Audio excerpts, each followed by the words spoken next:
Oi, gente, tudo bem? Tudo tranquilo? Aula de hoje para a gente falar um pouquinho sobre juizados especiais. Então, eu vou gravar aqui uma série sobre juizados especiais cíveis e estaduais e vou dividir em vários temas. E nessas primeiras aulas aqui a gente vai trabalhar com os princípios que regem os juizados especiais, beleza?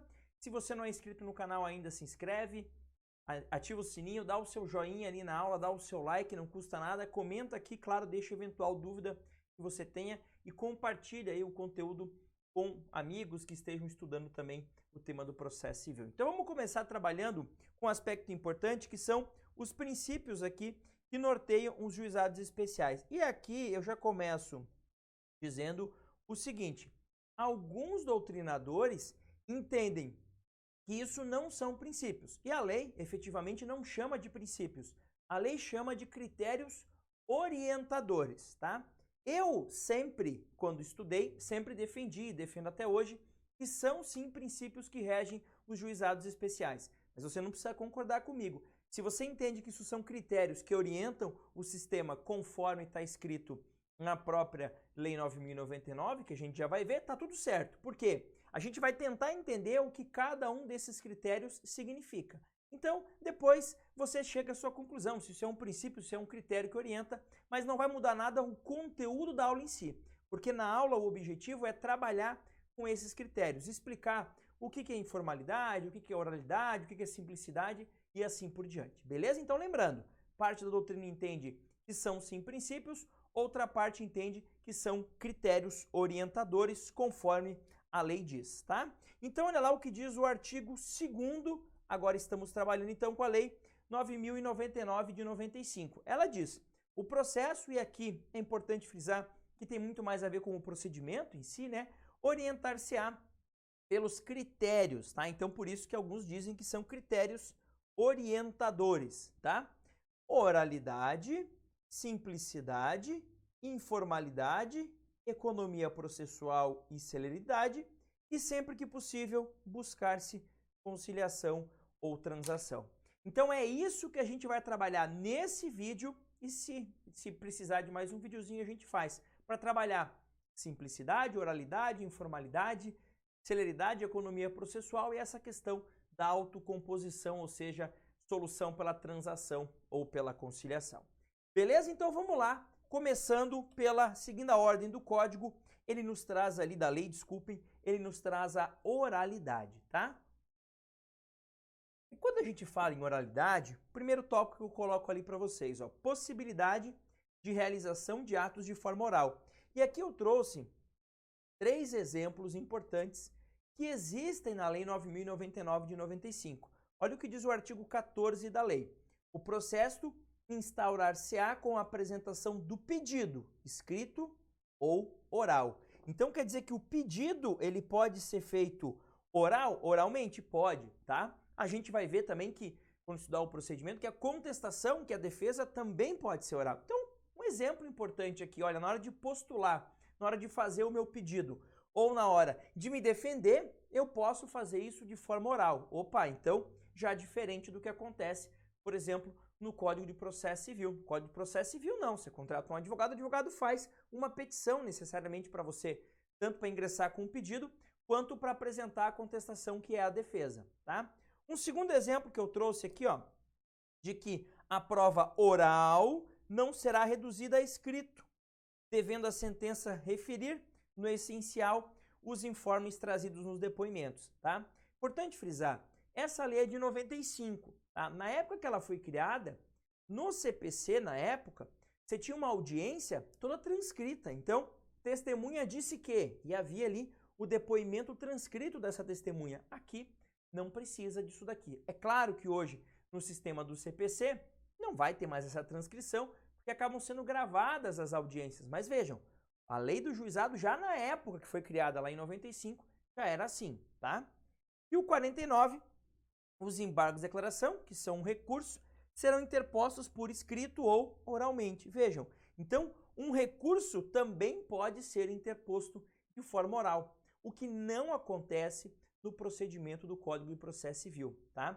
Até o Código Revogado até tinha lá o antigo agravo retido oral em audiência. Isso não tem mais lá. E detalhe, o CPC também prevê o recurso de embargos de declaração.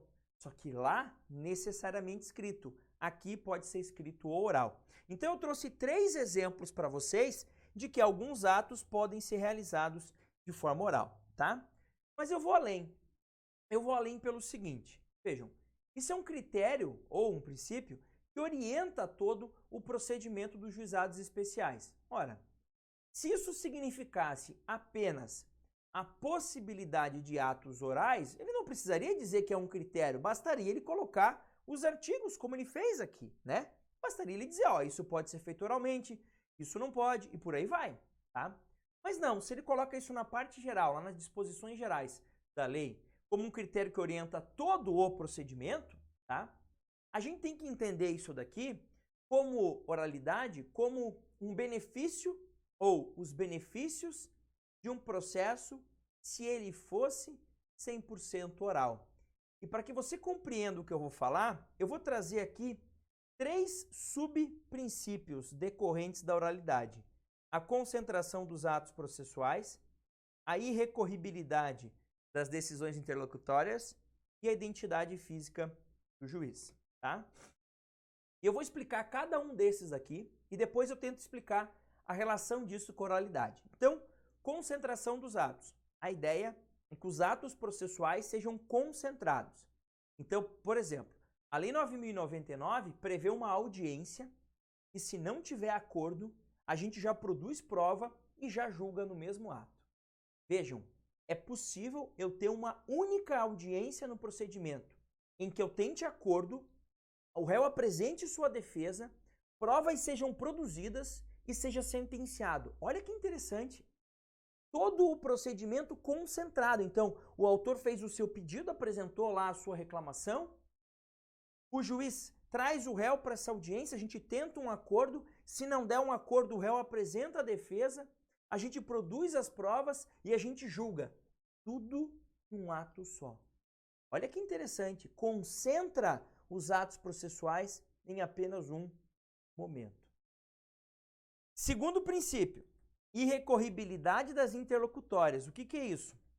Num processo judicial, primeiro grau, a gente tem 2 tipos de decisão mesmo. A sentença, que é a que encerra, que põe fim à fase de conhecimento, que diz se o autor tem razão ou não tem, que diz se o autor tem parcialmente razão, que ele não tem razão nenhuma, ou que vai extinguir o feito sem nem analisar o mérito.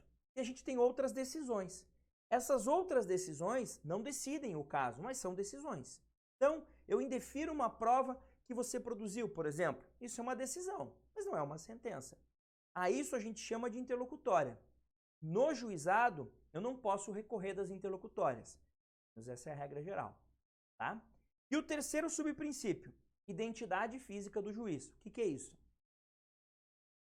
A identidade física do juiz prega que o juiz que colheu a prova, ou seja, que conduziu a instrução, seja ele que deve julgar o processo. É isso que a identidade física do juiz quer dizer. Agora, o que tudo isso tem a ver com oralidade? Lembra que eu disse? Que oralidade não pode ser enxergada apenas como a possibilidade de realização de atos de forma oral. Tem que ser algo além do que isso. E o que é esse algo além? Digamos que seria os benefícios de um processo oral. Eu tenho que imaginar, se o meu processo fosse só oral, 100% oral. Oral. Vem o autor, fala o que aconteceu, eu ouço agora o réu, produz prova e julgo. Tudo oralmente. Imaginem se fosse assim. Teria como os atos não serem concentrados? Teria como o juiz ouvir o autor hoje, aí daqui a 2 meses ouvir o réu? Não, mas ele já nem ia lembrar o que o autor disse. Não. Tem que fazer tudo no mesmo momento. O autor fala, agora eu ouço o réu, agora eu produzo prova e agora eu julgo. Concentraria tudo. Vejam, um dos benefícios do processo oral seria justamente essa necessária concentração dos atos processuais. Um segundo benefício, teria como eu recorrer de decisões interlocutórias? Vejam, o juiz no meio da audiência dá uma decisão. Eu não gosto dela, recorro, espero uma corte superior julgar. Não, é tudo oral, como é que eu vou fazer isso? Você vai parar e ficar esperando? Não. Então deixa para recorrer tudo ao final. E esse terceiro benefício, identidade física do juiz. Imaginem que todo o processo fosse oral. Seria possível o juiz que não ouviu a produção de prova, que não participou da produção de prova, julgar? Não. Como é que ele vai julgar se ele não ouviu os depoimentos? Como é que ele vai julgar se ele não ouviu as testemunhas? Então, como ele, se fosse tudo oral, teria que ser ele que produzisse essa prova e também teria que ser ele que fosse julgar, esse seria um benefício de um processo 100% oral. Então, esses subprincípios que decorrem da oralidade, eles servem para mostrar a gente os benefícios que o processo, se ele fosse 100% oral, porque ele não é, tá? Como seriam esses benefícios? No sentido assim, o que isso traria de bom para o processo? E traria, então, essa concentração, traria essa impossibilidade de recurso das interlocutórias e também traria essa necessidade de o juiz que conduziu a instrução também ser o sentenciador, tá? Ao longo do procedimento, a gente vai ver que isso nem sempre é bem assim que funciona, tá? Mas a gente vai pontuando a partir das próximas aulas que eu trouxer aqui no canal para vocês. Beleza?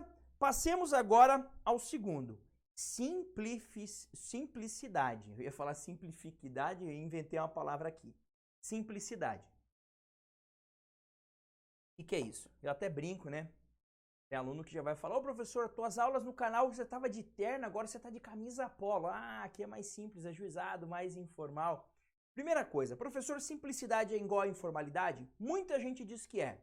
Eu penso que não, tá? E vou tentar aqui mostrar para vocês as diferenças, tá? São coisas interligadas? São. Não são coisas completamente diferentes, mas completamente isoladas, mas tem suas diferenças entre si, tá? Então, a primeira coisa é a simplificação do procedimento. Não há dúvida disso. Gente, quando eu penso num procedimento, tá, regido pelo Código de Processo Civil e eu olho como é uma petição inicial, é muito mais complexa do que como é um pedido que dá início nos juizados especiais. Então, é mais complexo lá. Aqui é mais simples. Simples. Tá? Então, há uma simplificação no procedimento? Há. O número de recursos possíveis no sistema do CPC é muito maior do que aqui. Aqui não. E tem uma restrição. Aqui você tem lá embargos de declaração e recurso inominado. CPC você tem, primeiro grau, embargos de declaração, agravo de instrumento, apelação. Então você tem algumas diferenças, recursos mais complexos de serem elaborados. Por exemplo, aqui no juizado não cabe recurso especial. No sistema do CPC cabe. Aqui no juizado não há previsão de ação rescisória. No sistema do processo civil, do CPC, tem possibilidade de ação rescisória. Então, há uma simplificação procedimental? Há, tá? Mas eu vou além novamente. Se é só para simplificar o procedimento, eu não preciso dizer que isso é um critério, um princípio. Basta eu colocar os artigos do procedimento e mostrar que eles são bem mais simples, sem dúvida nenhuma, tá?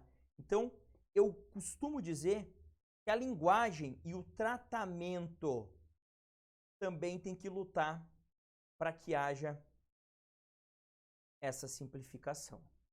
E por quê?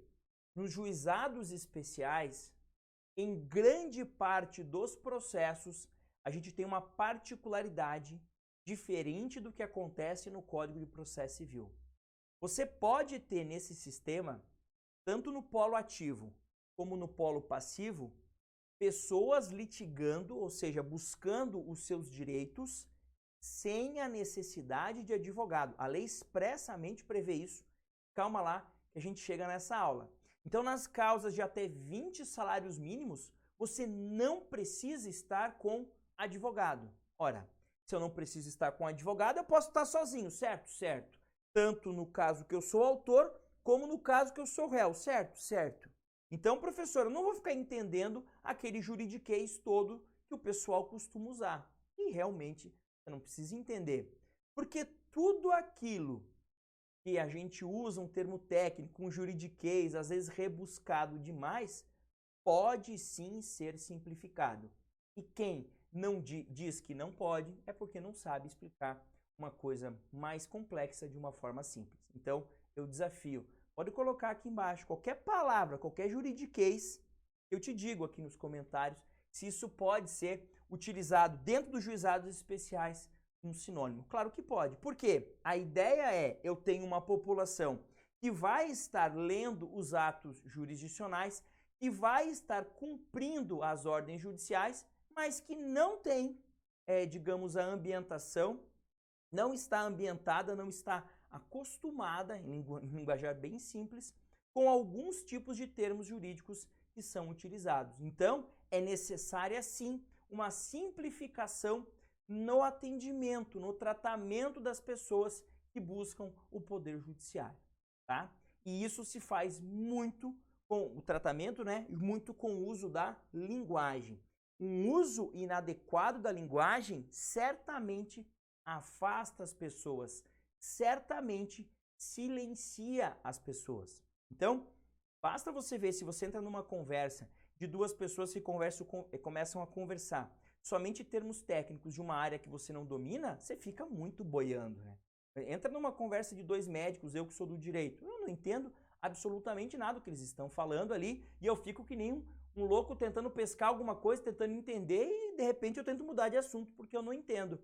E mesma coisa as pessoas que estão dentro de um ambiente que não lhes pertence, que não faz parte do cotidiano delas, com uma linguagem completamente inacessível. Então, às vezes a pessoa descumpre uma ordem judicial, mas ela nem sabe o que era para ser feito, né? A gente tem relatos de pessoas que, por exemplo, dizem assim, olha, eu não apresentei defesa porque eu realmente não entendi que tinha que me defender, eu nem sabia como fazer isso. Por quê? Porque quem opera os juizados especiais, muitas vezes, utiliza-se de uma linguagem um pouco mais difícil. E não é de maldade, não é de maldade. É porque está tão ambientada com aquela linguagem que acaba utilizando termos técnicos difíceis, complexos de serem entendidos, mas a pessoa que está do outro lado ali da linha, ela precisa entender aquilo. Né? E ela precisa entender e não precisa estar com advogado em algumas causas, como eu disse para vocês. Então, simplificação, além da simplificação do procedimento, passa pela ideia de uma simplificação na linguagem, uma simplificação no atendimento, um tratamento diferenciado aos litígios que estão nos juizados especiais. Beleza? Para essa aula não ficar muito longa, a gente vai falar agora sobre informalidade, fecha o bloco e na sequência eu já trago os outros que eu vou trabalhar com vocês. Então, informalidade, para mostrar como é diferente mesmo. A ideia da informalidade tem muito a ver com aproveitamento de ato processual e com tentativa de salvar esses atos, tá? E a Lei 9.099 deixa isso muito claro. Olha esse artigo 13, no caput e nos parágrafos 1º e 2º. Os atos processuais serão válidos sempre que preencherem as finalidades para as quais foram realizados, atendidos os critérios indicados no artigo 2º dessa lei. Parágrafo 1º. Não se pronunciará qualquer nulidade sem que tenha havido prejuízo. E a prática de atos em outras comarcas poderá ser solicitada por qualquer meio idôneo de comunicação. Olha que interessante. Quando eu trabalho com o CPC, por exemplo, se eu quero praticar um ato em outra comarca, eu tenho que pedir ajuda do juiz de lá por um ato formal chamado carta precatória, cheio de formalidade, cheio de requisito. Aqui não precisa, porque é mais informal. E daqui eu queria destacar duas palavrinhas que tem a ver com duas expressões, preenchimento de finalidade, tá? E ó, sem que tenha havido prejuízo. Quando eu trabalho um processo judicial, para mim deveria ser assim sempre, tá? Não só no juizado. No CPC também deveria ser assim, mas há muita gente que pensa contrário. Agora, no juizado não há dúvida. No juizado especial, até pode ser que haja uma previsão de como se realizar aquele ato processual. Mas se não houve prejuízo e se esse ato atendeu a sua finalidade, meu amigo, o ato é válido. É um exemplo? Tem previsão na lei de intimação via WhatsApp? Não tem. Na lei não tem essa previsão, tá?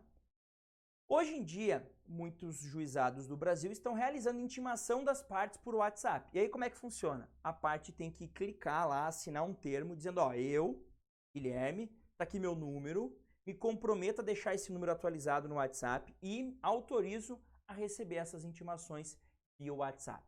É isso, tá? Se eu fizer isso, eu tô assumindo o risco, eu tô aceitando, tô topando, beleza, vamos embora. Imagine que eu não tenha feito isso, imagine que eu não tenha assinado o papel. Eu tenha marcado a opção lá no sistema lá de processo que diz que eu quero receber intimação por WhatsApp, mas eu não assinei. E o cartório não viu isso. O cartório não viu que eu não assinei e mandou a intimação via WhatsApp para mim. Eu vou lá e compareço ao ato.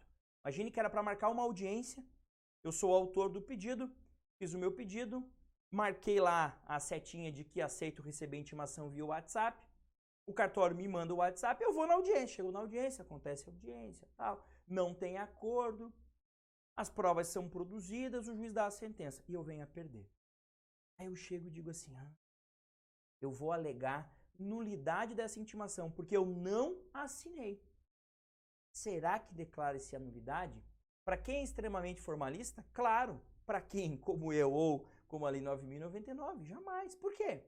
Qual foi o prejuízo que você teve de não ter assinado? Ah, eu perdi. Não. Você não perdeu por não ter assinado.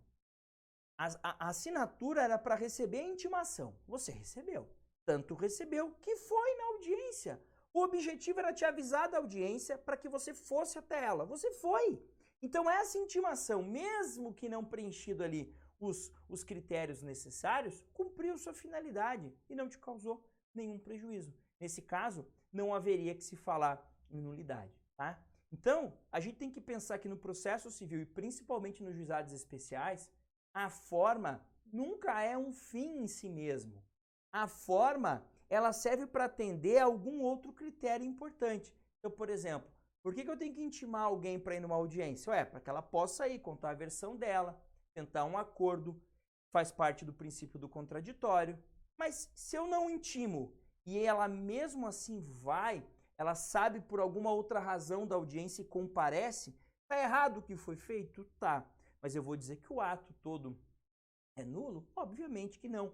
Porque ela compareceu, ou seja, a finalidade dessa intimação mesmo que irregular acabou sendo atendida. Beleza? É isso então. Me conta aqui embaixo eventual dúvida que você ficou. Se ainda não é inscrito, se inscreve, dá o seu joinha, compartilha o conteúdo e na volta eu já te dou o spoiler. Vamos falar de economia processual, vamos falar de celeridade e vamos falar de autocomposição. Legal? Um abraço, bons estudos e até mais.